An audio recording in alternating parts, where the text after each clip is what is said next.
डर के आगे हेल्थ है। आज का हमारा एपिसोड उन दर्शकों के लिए है जो डर यानी फोबिया की बीमारी के शिकार हैं। वैसे तो फोबिया की बीमारी सीधे तौर पर बहुत कम लोगों को समझ में आती है। देखा जाए तो डर कुछ लोगों को ऊंचाई से लगता है तो कुछ लोगों को बीमारी से लगता है।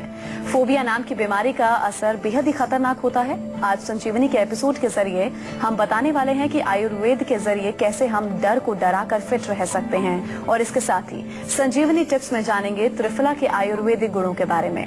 लेकिन आइए उससे पहले जान लेते हैं क्या है फोबिया की बीमारी।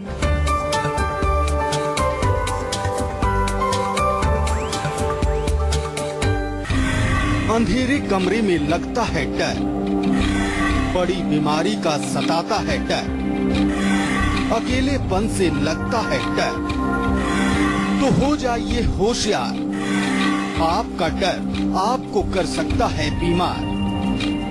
डर यानी फोबिया इतना आखिर खतरनाक क्यों है और सेहत को किस तरह ये बिगाड़ सकता है, डॉक्टर साहब बताएंगे। बताइए डॉक्टर साहब। देखिए, बड़ा अच्छा विषय है। थोड़ा सा अगर ध्यान से सुने तो बहुत चीजें आपको समझ आएंगी। डर लगना एक स्वाभाविक सी चीज है। बहुत सारे लोगों को बहुत कुछ चीजों से डर लगता है। किसी को कॉकरोच से डर लगता है, किसी को छिपकली देख के उसकी जो है सांस अटक जाती है बिल्कुल ही, किसी को जो है डॉक्टर के इंजेक्शन से डर लगता है।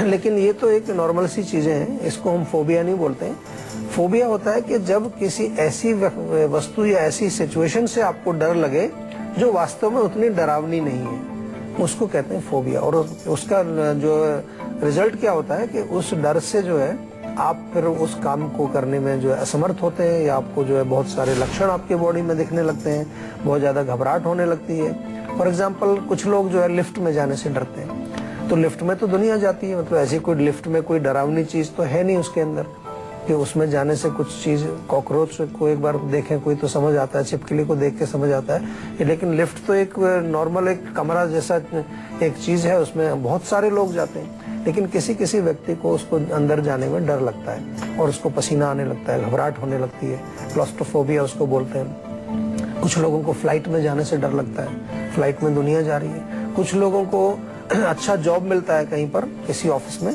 लेकिन उनको डर लगता है ऊंचाई से, वो हाइट पर नहीं जा सकते। तो क्योंकि उनका ऑफिस 10वीं मंजिल पर है तो इसलिए वो डरते हैं कि मैं तो ये जॉब नहीं कर सकता। किसी को पानी से डर लगता है, पानी में अंदर घुस ही नहीं सकते वो, चाहे वो इतना पानी हो, बेशक डूबने वाला पानी नहीं है, वो उसमें अंदर घुस नहीं सकते। तो सबसे पहले आपको ये समझना है कि मेरी और कहाँ इसकी जड़ है, कहाँ पर ये मौजूद है, वहां से उसको निकालना पड़ेगा। निकल जाती है, ऐसा नहीं है कि नहीं निकलेगी। हमारे पास इलाज है, हमारे पास बहुत पेशेंट आते हैं, दुनिया भर से आते हैं, अमेरिका से आते हैं, जापान से आते हैं, यूरोप से आते हैं, क्योंकि वहाँ पर ज्यादा ये देखने को मिलता है। ट्रॉमाज, चाइल्डहुड ट्रॉमाज, चाइल्डहुड में कोई बैड एक्सपीरियंस हो गया, कोई किसी तरह का जो है अब्यूज हो गया, फिजिकल अब्यूज हो गया, अभी यहाँ भारत में भी शुरू हो गया है। अभी यहाँ भारत वाले भी बहुत पीछे नहीं है इस मामले में। यहाँ पर भी बहुत सारे ट्रॉमा आजकल लोगों को होने लगे और यहाँ पर भी इसके रिलेटेड जो है फोबिया जैसी बीमारियां बहुत लोगों में हो रही हैं। चंडीगढ़ से हमारे अगले कॉलर ललित जुड़े हैं, उनसे बात करते हैं। जी ललित, अपना सवाल पूछ सकते हैं आप डॉक्टर साहब से। डॉक्टर नमस्कार। नमस्कार जी। सर, मेरी उम्र 38 इयर्स है और कुछ दिनों से बहुत ज्यादा पेशाब की प्रॉब्लम हो रही है। क्या हो रहा है जी पेशाब में? पेशाब में बहुत जलन हो रही है और कई बार जाना पड़ रहा है दिन भर में। अच्छा। तो और इतना ज्यादा जलन हो रहा है, तलवों में भी जलन हो रहा है, तो समझ नहीं आ रहा था क्या प्रॉब्लम हो रही। तो जाके डॉक्टर को दिखाया तो शुगर अचानक निकल आया है। अच्छा। तो अब इसका चाह रहे थे अगर आयुर्वेद में अच्छा शुरुआत से इलाज किया जाए तो क्या फायदे हो सकते हैं मुझे? देखिए, बहुत अच्छा आपने डिसीजन लिया है कि शुगर आपको अभी डिटेक्ट हुआ है और आयुर्वेद में आप आना चाहते हैं। हम सभी दर्शकों को प्रेरित करते हैं कि अगर कोई भी रोग आपको शुरू होता है, रोग के शुरुआत में अगर आप आयुर्वेद में आएंगे तो इतना समय नहीं लगेगा और रोग आपका जड़ से निकल जाएगा। होता क्या है कि लोग पहले कुछ ट्राई करते रहते हैं, दूसरे सिस्टम्स में दवाइयां लेते रहते हैं, और जब रोग बिगड़ जाता है या जब बिल्कुल ही कोई फायदा नहीं मिलता है तब लास्ट में आयुर्वेद में आते हैं। वो सोचते हैं लास्ट में आयुर्वेद में जाते हैं, अभी कहीं कुछ नहीं हो रहा। लेकिन ऐसा नहीं, आपको शुरू में आना चाहिए। और आपका जो केस है, शुगर तो उसमें निकला है डेफिनेटली, लेकिन आपको साथ साथ जो आपने यूरिन की प्रॉब्लम बताई वो हमें एक संकेत देती है कि गर्मी भी ज्यादा है, पित्त ज्यादा है, यूरिन में जलन भी आपको हो रही है, जो दर्द भी हो रहा है और बार बार आपको यूरिन जाना पड़ता है। तो एक यूरिनरी ट्रैक्ट इन्फेक्शन के लक्षण ये हैं। इसके लिए मैं एक बहुत छोटा सा नुस्खा आपको बताता हूँ, बहुत बढ़िया काम करता है। शरबत की तो बात हमने की, आपको बताया भी कि कई प्रकार के शरबत अगर आप पिएंगे तो उससे भी आपको फर्क पड़ेगा। खास तौर से अगर आप चंदन, खस और गुलाब का शरबत पिएंगे उससे आपको रिलीफ मिलेगा। इसके अतिरिक्त जो है, अगर फिटकरी आपके पास है, घर में मिल जाती है आमतौर पर, फिटकरी को अच्छी तरह से धो करके और उसको पीस लीजिए, थोड़ा सा गुलाब जल मिला के रगड़ लीजिए उसको और उसको सुखा के रख लीजिए। उसमें से थोड़ी थोड़ी 1/4 चम्मच के करीब फिटकरी आधा कप पानी में घोल के दिन में 2 बार पिएंगे, उससे भी आपको बहुत फायदा हो जाएगा। और जैसा मैंने कहा कि आयुर्वेद की दवाई, क्योंकि शुगर आपको डिटेक्ट हुई है, तो आयुर्वेद की दवाई यहाँ से जीवा से आप शुरू कर लीजिए। चंडीगढ़ में भी हमारी क्लिनिक है, वहाँ आप हमारी क्लिनिक में जाके पर्सनली डॉक्टर से मिल लीजिए और अपना उपचार शुरू कर दीजिए ताकि रोग जल्दी से जल्दी ठीक हो जाए। इससे पहले कि रोग बहुत ज्यादा बढ़ जाए और बहुत पुराना हो जाए, अच्छा रहेगा कि इसको हम यहीं पर कंट्रोल करें और आपके शरीर में जो भी विकृति हुई है, जो वीकनेस हुई है, उसको दूर करने के लिए भी हम साथ में दवाइयाँ उसके देते हैं। अच्छा डॉक्टर साहब, ये बताइए, अक्सर हमने ये देखा है किसी व्यक्ति ने अपनी बीमारी का जिक्र कर दिया तो सामने वाले के मन में, दिल दिमाग में ऐसा डर बैठ जाता है कि कहीं इस बीमारी का लक्षण हमारे अंदर तो नहीं है। ऐसा क्यों होता है? जी बिल्कुल, बहुत लोगों को होता है। आप हमारा शो भी कई लोग देखते हैं तो उसमें हम जब लक्षण बता रहे होते हैं तो कई लोग सोचते हैं मुझे भी ये बीमारी है क्योंकि मेरे अंदर ऐसे लक्षण है। इसको हम कहते हैं मन की कमजोरी।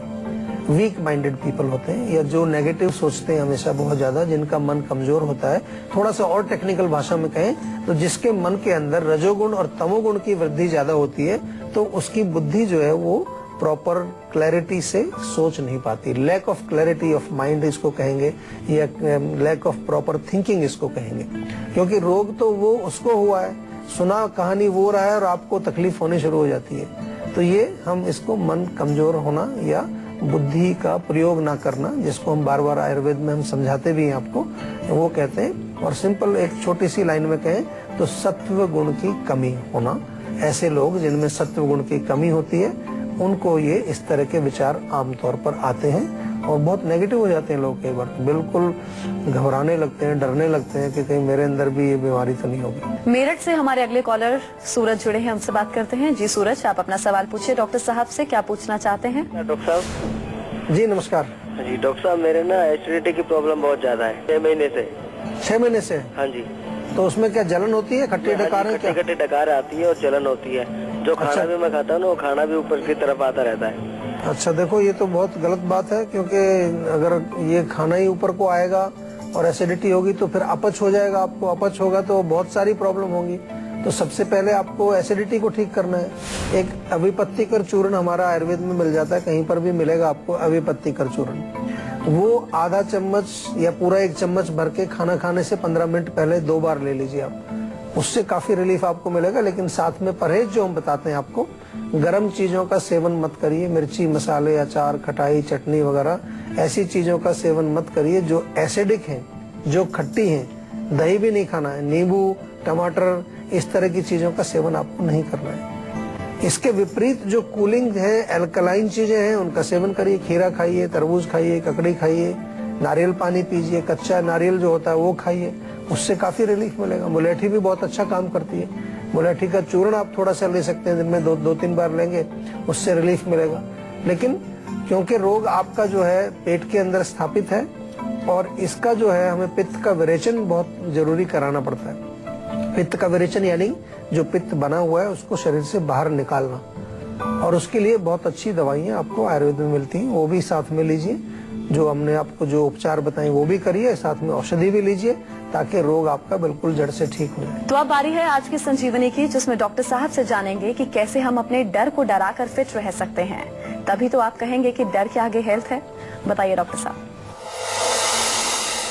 देखिए, बड़ा अच्छा आपने कहा कि डर को डरा करके हम कैसे फिट रहें। डर को डराने का तरीका एक सिंपल सा यही है कि जिस चीज से आपको डर लगता है, जो भी चीज आपको डराती है, उसको थोड़ा सा आप फेस करें, उसको एक्सपीरियंस करें। फेस द फियर इसको बोलते हैं। तो इसमें करना क्या है, अकेले तो नहीं कर पाएंगे आप, लेकिन जो व्यक्ति, जो आपको लगता है कि ये व्यक्ति सबसे ज्यादा शक्ति मुझे देता है या जो जिस पर आपको ज्यादा फेथ है। कई लोग होते हैं ना कि भाई उसके साथ आप रहते हैं तो आपको कोई डर नहीं लगता, चाहे दुनिया का कुछ भी आफत आपके सामने आ जाए। तो ऐसे किसी व्यक्ति को आप साथ लेकर के, और जिस चीज से भी आपको डर लगता है, चाहे वो छिपकली है, चाहे वो कॉकरोच है, चाहे वो लिफ्ट में जाने से डर लगता है या फ्लाइट में जाने से डर लगता है, तो उसको जब आप 2-4 बार फेस कर लेते हैं और ये एक्सपीरियंस कर लेते हैं, अगेन आई विल स्पीक कि वो जो हमारा सबकॉन्शियस माइंड में वो एक्सपीरियंस रिकॉर्ड हो जाता है कि अरे ये तो कुछ भी नहीं है, लिफ्ट में भी हम चले गए, ऊंचाई पर भी चले गए, कुछ भी नहीं हुआ, क्योंकि आप किसी के साथ गए, अकेले नहीं गए, लेकिन वो एक्सपीरियंस रिकॉर्ड हो गया कि कुछ हुआ तो नहीं मुझे। तो फिर आप उस डर को आप आगे फेस करने में सक्षम हो जाते हैं। दूसरा है कि कभी इसका एक प्लान भी बनाना पड़ता है, एक फियर लेडर बनाते हैं, एक सीढ़ी बनाते हैं कि अच्छा ये चीजें मुझे होती है, पहले मुझे ये होता है, उसके बाद ये स्टेप आता है, फिर इतना डर लगता है, फिर मुझे पैल्पिटेशन होने लगती है, उसके बाद मुझे पसीना आ जाता है। तो एक एक स्टेप करके उसमें हम जो फियर, डर का जो फोबिया का एक जो पहला स्टेप है, पहले उसी पर हम जो है काम करते हैं कि चलो आज हम केवल इतना फेस करेंगे, उसके बाद नेक्स्ट स्टेप। तो स्टेप बाय स्टेप आप उसको फेस करना सीख जाते हैं या उससे लड़ना सीख जाते हैं। और हम थोड़ा सा अब इसको औषधि की दृष्टि से देखें, आयुर्वेद की दृष्टि से देखें, तो इसमें हमें सत्व गुण को बढ़ाना पड़ता है। सात्विक भोजन करेंगे, सात्विक लाइफस्टाइल, सात्विक म्यूजिक, सात्विक देखना, तो जब मन के अंदर सत्व गुण बढ़ेगा तो क्लैरिटी आ जाती है। मतलब आपको वो चीजें जो डरा रही हैं वो वास्तव में तो इमेजिनरी होती है। Fear is always imaginary. जब किसी चीज से आप डर लगते हो तो ऐसा हो नहीं रहा कुछ आपके शरीर में, ना शरीर में हो रहा है, ना आपकी स्थिति में कुछ हो रहा है, वो इमेजिन करते हो, उससे जो है आपके शरीर में लक्षण शुरू होते हैं। इमेजिन करते हो कि ये ना हो जाए, मेरे जो किसी शरीर में कोई खराबी ना आ जाए। तो इसलिए जो इमेजिनेशन है वो सत्व गुण से आपकी जो रॉन्ग इमेजिनेशन है वो गलत चली जाती है और बुद्धि जो है, क्लैरिटी आती है आपको। इसके अतिरिक्त डीप ब्रीदिंग बहुत अच्छा काम करती है। किसी चीज से आपको डर लग रहा है, लिफ्ट में जाने से, कहीं हाइट पर जाने से, थोड़ा सा बैठ करके 2-3 मिनट आप गहरी सांसें लीजिए, डीप ब्रीदिंग करिए।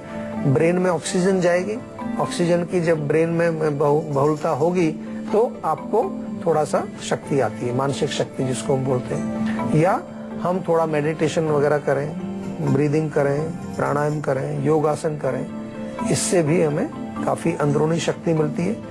और अगर हम इससे भी आगे जाएं तो मंत्र चिकित्सा भी हमारे यहाँ आयुर्वेद में लिखी है, क्योंकि मंत्र से हमें डिवाइन शक्ति मिलती है, दैवीय शक्ति हमारे अंदर आती है, जो कि हम किसी भी चीज को फेस करने की शक्ति हमारे अंदर आ सकती है। हमारे अगले दर्शक विनय जुड़े हैं पंजाब से, उनसे बात करते हैं। जी विनय, आप डॉक्टर साहब से अपना सवाल पूछ सकते हैं। नमस्कार डॉक्टर साहब, मैं विनय बात कर रहा हूँ पंजाब से।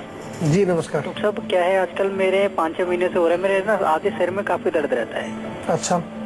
तो काफी दर्द रहता है, मतलब ये मतलब ये लगा लो पूरे दिन थोड़ा थोड़ा रहता ही है। तो इसके लिए कुछ दवाई लेनी पड़ती है, ऐसे काम चला लेते हो? नहीं, ऐसी दवाई तो नहीं लेता मैं। अच्छा, तो दर्द एक ही तरफ होता है, बदलता रहता है, कभी इस साइड एक तरफ जाता है? अच्छा, और किस चीज से दर्द होता है, ऐसा कुछ नोट किया आपने? नहीं, ऐसा तो नहीं है। गर्मी से, किसी खाने पीने से, टेंशन से, स्ट्रेस से कोई रिलेशन है? नहीं, ऐसा तो नहीं है, अपने आप कभी भी हो जाता है, मतलब रहता ही है। अच्छा, देखो दर्द जो आप बता रहे हैं, आधा सीसी जैसे इसको बोलते हैं कि आधे सिर में दर्द होना, या माइग्रेन इसको डॉक्टर लोग बोलते हैं, तो माइग्रेन का इलाज हमारे यहाँ बहुत अच्छा है और जीवा में तो हमने काफी काम किया माइग्रेन के ऊपर, बहुत सारे पेशेंट भी ठीक किए हैं। इसके लिए मेन जैसा हमने देखा है, जो मैं अपने एक्सपीरियंस के आधार पर आपको बताऊं, कि पेट का भी हमें थोड़ा सा ध्यान रखना है। एसिडिटी अगर ज्यादा होती है, ज्यादा गैस बनती है, बहुत ज्यादा डकारें आती है, खट्टा पानी बनता है, ऐसे लोगों को कभी कभार जो है ये सब जब ज्यादा मात्रा में हो जाता है तो सिर पर इफेक्ट आता है, इसका सिर में चढ़ जाता है। कई बार लोग भी, पेशेंट ही हमें आके बताते हैं कि जी सिर में गैस चढ़ जाती है, इसका मतलब पेट से संबंध उसका है रोग का। तो एक तो रात को सोते समय त्रिफला चूर्ण आपको रोज लेना है ताकि पेट आपका साफ रहे। और सोते समय एक चीज और करनी है, नाक में बादाम का तेल डालिए दोनों तरफ, उसको अच्छी तरह से अंदर खींचिए, सिर में बादाम तेल की मालिश करिए। और माइग्रेन का बहुत अच्छी औषधियां हमारे यहाँ हैं, बाकायदा हमने काफी रिसर्च इसके ऊपर की है, बहुत सारे पेशेंट्स हमारे यहाँ माइग्रेन के आते भी हैं। तो जीवा से आप थोड़ी दवाई मंगा लीजिए। पंजाब में अगर आप चाहें तो लुधियाना में हमारी क्लिनिक है, चंडीगढ़ में भी हमारी क्लिनिक है, वहां जाके पर्सनली भी मिल सकते हैं। और अगर आसपास आपके हमारी क्लिनिक नहीं है तो फोन के माध्यम से आप हमारे डॉक्टर से पूरे विस्तार में कंसल्टेशन करके अपना उपचार बिल्कुल जान सकते हैं। बारी है संजीवनी टिप्स की, जिसमें डॉक्टर साहब आपको बताएंगे त्रिफला के आयुर्वेदिक गुणों के बारे में। त्रिफला तो बहुत पॉपुलर चीज है और बार बार आपने सुना होगा, हमारे शो में भी हम इसका बहुत जिक्र करते हैं। आमतौर पर कब्ज के लिए इसको बताया जाता है, हम भी बताते हैं कि किसी को कॉन्स्टिपेशन यदि हो तो 1 चम्मच त्रिफला चूर्ण आप रात को ले लीजिए।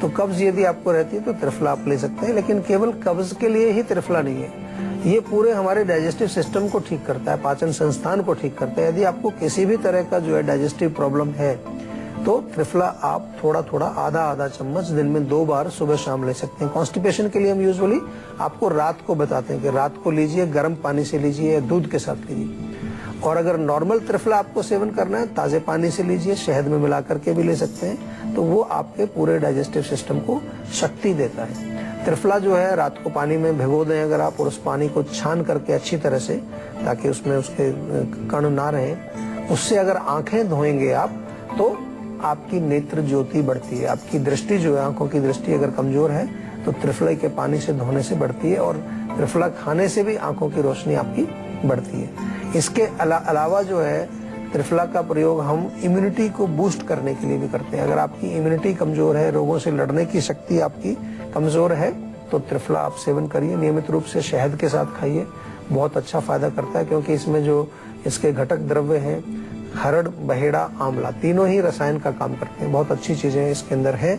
और वेट लॉस यदि आप करना चाहते हैं या वेट को मेंटेन करना चाहते हैं, उसके लिए भी त्रिफला आप सेवन कर सकते हैं।